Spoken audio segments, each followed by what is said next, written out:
Hello students, इससे पहले मैंने आपको लेसन 4 करा दिया था। अब लेसन 5 आता है, ऋजु रेखीय पथ पर गति, motion along a straight line, पथ। अब इसमें जो है सबसे पहला टॉपिक आता है हमारा निर्देश फ्रेम। निर्देश फ्रेम क्या चीज है? वैसे तो देखो मैंने यहाँ पे जो है आपको इसकी डेफिनेशन लिख दी है, फिर भी आप समझ लीजिए कि भाई निर्देश फ्रेम जो है एक ऐसा निकाय है जिसमें या जिसके सापेक्ष किसी वस्तु की स्थिति एवं गति का निर्धारण किया जाता है। निर्देश फ्रेम क्या है कि निर्देश फ्रेम एक ऐसा निकाय है जिसमें किसी वस्तु की गति एवं स्थिति का निर्धारण किया जाता है। ठीक है, किसी वस्तु अथवा कण के निर्देशांक मान लिया जाए x, y, z है, उनके मूल बिंदु के सापेक्ष वस्तु अथवा कण की स्थिति व्यक्त करते हैं। वो मूल बिंदु के सापेक्ष क्या करेंगे कि कण के निर्देशांक x, y, z मूल बिंदु के सापेक्ष वस्तु अथवा कण की स्थिति व्यक्त करते हैं, निर्देश फ्रेम कहलाते हैं। और निर्देश फ्रेम जो होंगे वो दो प्रकार के होते हैं, एक तो जड़त्वीय होता है और एक क्या होता है, अजड़त्वीय होता है। देखो जरा दोबारा से देख लीजिए निर्देश फ्रेम कि भाई आपका पहला टॉपिक हो गया निर्देश फ्रेम क्या है कि यह एक ऐसा निर्देशांक निकाय है कि यह एक ऐसा निर्देशांक निकाय है जिसके सापेक्ष वस्तु की स्थिति एवं गति का निर्धारण किया जाता है। ठीक है, किसी वस्तु अथवा कण के निर्देशांक x, y, z मूल बिंदु के सापेक्ष वस्तु अथवा कण की स्थिति व्यक्त करते हैं। निर्देश फ्रेम दो प्रकार के होते हैं, नंबर 1 जड़त्वीय और नंबर 2 हो गया अजड़त्वीय। अब जड़त्वीय अजड़त्वीय क्या हो गए, देखो यहाँ पे थोड़ा सा बता देते हैं। जड़त्वीय जो होंगे वो जो न्यूटन के नियमों का पालन कर रहे हैं वो जड़त्वीय, और जो न्यूटन के नियमों का पालन नहीं करते वो क्या हो गए, अजड़त्वीय। ठीक है, एक चीज और बताना चाहें यहाँ पे कि भाई यहाँ पे कहा गया है यह एक ऐसा निर्देशांक निकाय है जिसके सापेक्ष वस्तु की स्थिति, सपोज करो यहाँ पे कोई वस्तु ले ली हमने, ये वस्तु मान ली जाए P है। ठीक है, अब ये जो है समय के साथ मान लिया जाए केवल x दिशा में जा रही है, केवल x दिशा में जा रही है। कह सकते हैं t समय के बाद ये मूल बिंदु मान लिया जाए O है कि t समय के बाद ये यहाँ पे पहुंच गई बिंदु मान लिया V, ये बिंदु B पे चली जाती है। तो इसकी जो गति होगी केवल एक ही निर्देशांक पे गति कर रही है। कौन सी गति हो जाएगी, एक v में गति। अगर इसकी जो गति होती कह सकते हैं x अक्ष और y अक्ष दोनों के सापेक्ष, तो कह सकते हैं हम द्विविमीय, और ये तीनों के साथ करेगी तो त्रिविमीय हो जाएगी। ठीक है, अब इसके बाद में आ जाते हैं बेटा अगला क्वेश्चन है भैया आपका कि एक विमीय, द्विविमीय तथा त्रिविमीय गति क्या है। एक विमीय गति, द्विविमीय गति और त्रिविमीय गति किसे कहते हैं। अब इसमें देख लीजिए, अभी मैंने आपको समझाया कि भाई यहाँ पे जो है समय के साथ केवल एक ही निर्देशांक का यूज किया जा रहा है, वो गति क्या होगी आपकी, एक विमीय गति होगी। देखो जरा कि भाई यदि किसी वस्तु की गति की व्याख्या करने के लिए x, y, z में से किसी एक निर्देशांक को समय के साथ परिवर्तन के द्वारा प्रदर्शित किया जा सके तो ऐसी गति एक विमीय गति कहलाती है। ठीक है, इस प्रकार गति को हम क्या कहेंगे, एक विमीय गति कहेंगे। अब आ जाता है द्विविमीय गति। द्विविमीय गति क्या होती है, देखो कि द्विविमीय गति किसे कहेंगे कि द्विविमीय गति हो जाती है यदि किसी वस्तु की गति का निरूपण x, y, z निर्देशांकों में से किन्हीं दो निर्देशांकों x, y या yz या कह सकते हैं zx का समय के साथ परिवर्तन द्वारा निरूपण किया जा सके तो यह गति द्विविमीय गति कहलाती है। ठीक है, अब ये भाई हमारी एक विमीय गति, द्विविमीय गति तो हो गई। इसके आगे आता है हमारा कि भाई त्रिविमीय गति, एक विमीय गति मिल गई हमें, द्विविमीय गति मिल गई, अब है हमारे पास त्रिविमीय गति। देखो त्रिविमीय गति में क्या आता है कि त्रिविमीय गति। अब त्रिविमीय गति में क्या लिखेंगे, जैसे इसमें थ्योरी बना इसी प्रकार से बना लो। देखो कि यदि किसी वस्तु की गति का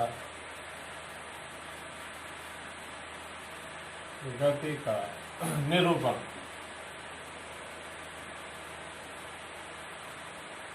x, y, z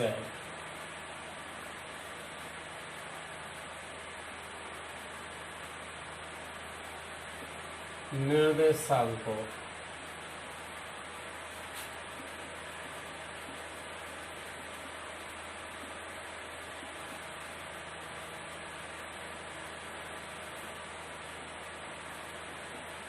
तीनों निर्देशांकों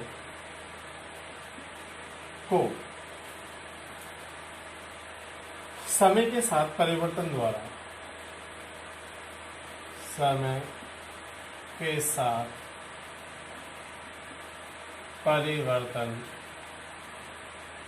द्वारा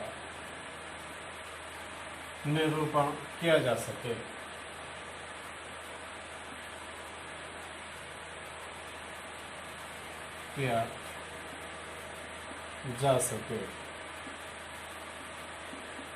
तो यह गति त्रिविमीय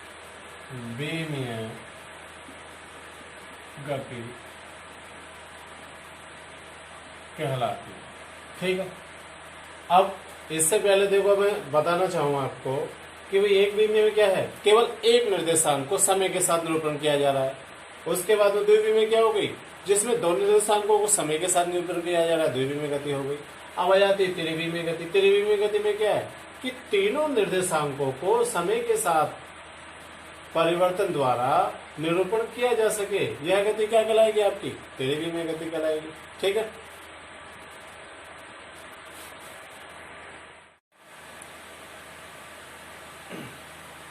हेलो स्टूडेंट्स, अब इसी में भाई आपका अगला टॉपिक है चाल।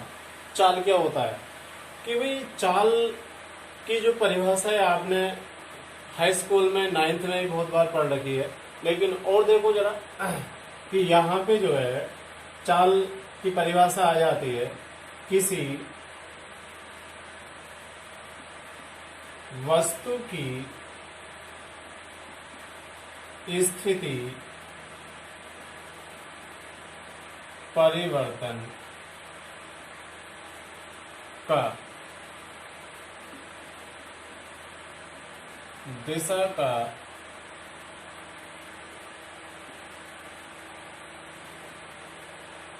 विचार किए बिना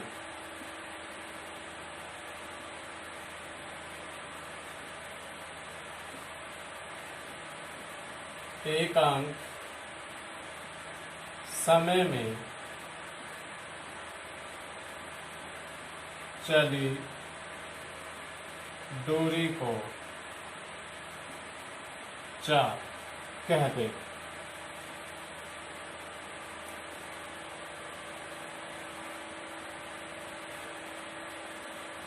केवल किसी वस्तु की स्थिति परिवर्तन का दिशा का विचार किए बिना एकांक समय में चली दूरी को क्या कहेंगे, हम चाल कहेंगे। अब इसके आगे आपका जो क्वेश्चन आ जाता है, चाल के आगे आ जाएगा वेग। देखो वेग क्या है भाई, वेग में जो हो जाता है, मतलब थोड़ा सा इसमें लिख देते हैं कि चाल बराबर, फार्मूला भी लिख लो भाई, चाल बराबर हो जाता है दूरी बटे समय। ठीक है, क्योंकि चाल को हम प्रदर्शित कर लेंगे v से, दूरी है, समय क्या हो गई t। अगर इसका मात्रक भी देख लें तो दूरी का मात्रक हो गया मीटर और समय का मात्रक क्या आ जाएगा, सेकेंड। तो चाल का जो मात्रक हो जाता है वो हो जाता है मीटर पर सेकेंड। अब आ जाइए वेग। वेग क्या है भाई? वेग है किसी वस्तु की स्थिति का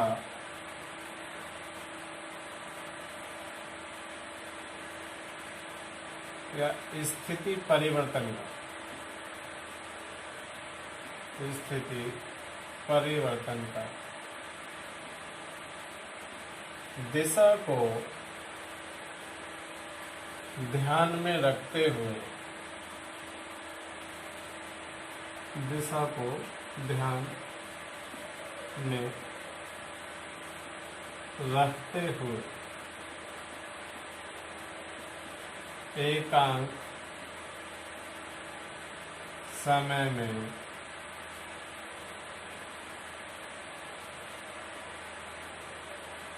चली दूरी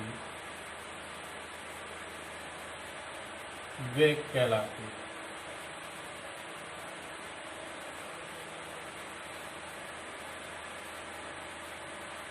ठीक है। अब वेग बराबर हो जाता है विस्थापन।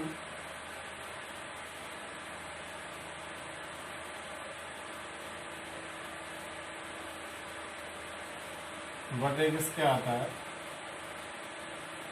समय।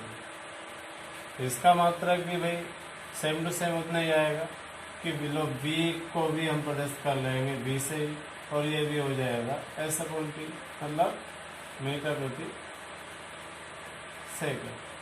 ठीक है। अब इसके आगे हमारा तीसरा टॉपिक है त्वरण। देखो त्वरण क्या होगा।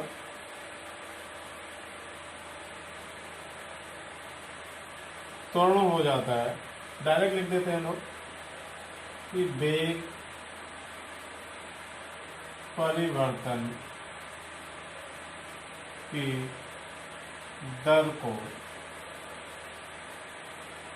त्वरण कहते हैं।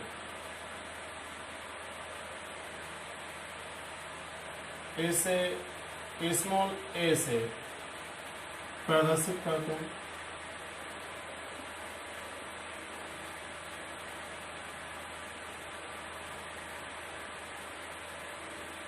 आता है यहाँ पे लिख दिया जाए त्वरण ए इज इक्वल टू वेग परिवर्तन बटे समय। ठीक है।